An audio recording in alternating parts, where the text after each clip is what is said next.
مساء الورد. اهلا بيكم في اول حلقه من حلقات سنت مايند. انا اسمي فايق. هنتكلم على العطور وعالم العطور. انا شخصيا بيرفيوم كولكتور بقالي سنتين تقريبا، وعندي اكتر من 400 ازازه عطر حاليا، الله اعلم بعدين هيحصل ايه. فانا اول سؤال جه في بالي لما ابتديت اجمع عطور: هل صحيح العطر اللي ب $300 افضل من العطر اللي ب $30؟ خليني اقول لك الاجابه مباشره: لا، مش افضل، والغالي تمنه مش فيه في عالم العطور. وتعالى هات ورقه وقلم واقول لك ليه. من سنتين ما كنتش اعرف غير ديور وشانيل واكوا دي جيو وسوفاج، ما كنتش اعرف غير الحاجات دي. بعدين ليا صديق الله يمسيه بالخير قال لي: جربت هوس ايس؟ قلت له: ايه هوس ايس ده؟ قال لي: ده برفان هايل وريحته خطيره. فالمهم بس اسمه عربي، فقال لي: ميدل ايسترن كامباني، موجوده في الامارات. فرحت اشتريته وجربت، لقيته عطر خطير جدا وممتاز جدا. ومن هنا اتفتح عليا باب اللي هو العطور العربيه اللي بتتصنع في الميدل ايست، اللي بتتصنع في الشرق الاوسط. فابتديت اشتري واجرب، اكتشفت بقى في براندات كتيره قوي عندنا ومصانع كتيره قوي عندنا رصاصي وخدلج وسويس اريبيان وريحان وارماف ولطافه وافنان كتير جدا.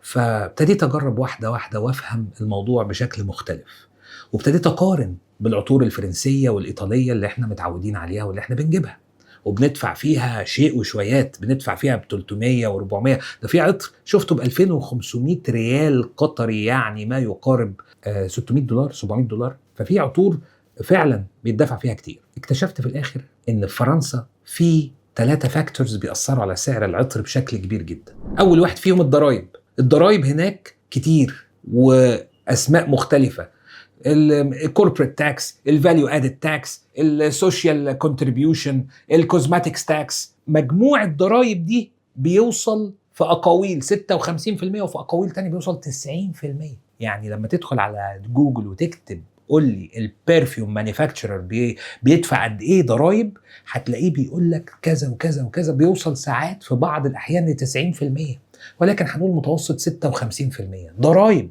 طيب في بلادنا العربيه اللي ربنا يديمها نعمه علينا، في الامارات وفي قطر وفي البحرين وفي عمان وفي الكويت وفي السعوديه 5% فاليو ادد تاكس، ولو الشركه مسجله سوق حره ما بتدفعش كوربريت تاكس.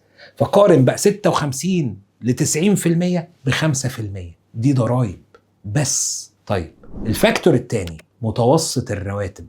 متوسط الرواتب في فرنسا 3 أضعاف متوسط رواتب العمال هنا في الشرق الأوسط، 3 أضعاف.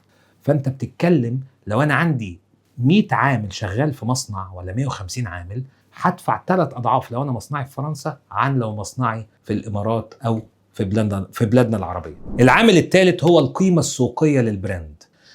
البراند نفسه ديور ولا شانيل ولا زيرجوف ولا بارفيومز دو مارلي ليهم تمن، ليهم نسبة ربح لا تقل عن مبلغ معين. الربح ده بيبقى كبير مش صغير، لأن أنت ما بتدفعش بس في تمن البارفان، أنت بتدفع حتى في الدعاية اللي بيعملوها. كتير منهم بيجيب ممثلين غاليين مكلفين، براد بيت، جوني ديب وغيرهم من الممثلين اللي بياخدوا على الإعلانات كتير جدا. فالقيمة السوقية للبراند دي كتيرة جدا. فاحنا دلوقتي لو اتكلمنا على ال3 فاكتورز دول لوحدهم، هتلاقي فعلا العطر اللي ممكن ثمنه ما يزيدش عن $15-20 يقدر يبيعه لك ب $300 لما يدفع لك 56% ضرائب، لما يدفع 3 أضعاف اجور عمال، لما يدفع لممثلين ملايين وهو نفسه ما يقبلش اقل من ربح معين. ال3 فاكتورز دول لوحدهم مكلفين. فاحنا عايزين نتعلم نشتري بذكاء، مش دايما الغالي تمنه فيه، وخصوصا في عالم العطور. هديك مثل: بص العطر ده مش كرتون، افتحه، قمة في الشياكة والأناقة. اتفرج على ازازة العطر نفسها عاملة ازاي، ولا عطر ب $400. الكاب بتاعه، الاتومايزر بتاعه، كل حاجة فيه تحفة. تجربة استثنائية بتاخدها بسعر ما يجيش 10% من سعر البراندات الفرنسية والإيطالية. فاحنا عايزين نتعلم نشتري بذكاء، وإن شاء الله في سنت مايند هنتعلم نشتري بذكاء. العطور كيمياء بس مش كيمياء. بما انك انت قعدت لغايه دلوقتي فانت مهتم بالعطور، فخليني اقول لك ان الحلقات الجايه هنتكلم عن علاقه العطر بالمناسبه اللي انت رايحها، هنتكلم عن العنبر والمسك والنوتات المختلفه ومنين بيجيبوها، هنتكلم عن التكنولوجيا المستخدمه في العطور، وكل ده بطريقه علميه وبطريقه ان ستوري تيلينج مود. فكان معاكم فايق، شكرا على وقتكم. ما تنساش تعمل لي بقى لايك وسبسكرايب وشير وكومنتات، ونشوفكم الحلقه الجايه.